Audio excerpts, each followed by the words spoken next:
How to post PDF files on Facebook.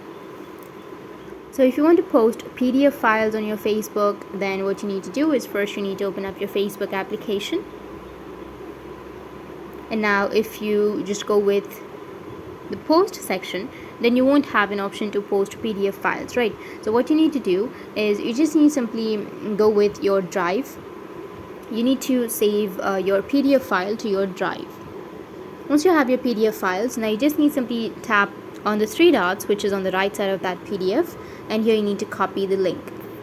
But before that, make sure that you've shared the access. So tap on manage access and tap on the restricted and tap on anyone with the link. And after changing the restricted section, you just need to simply tap on copy. After copying the link, go back to your Facebook, go with the post section, and now you need to paste the link right here.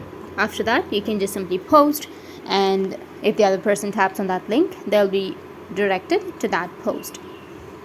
That's it, and if you have any questions, feel free to comment below. Thanks for watching.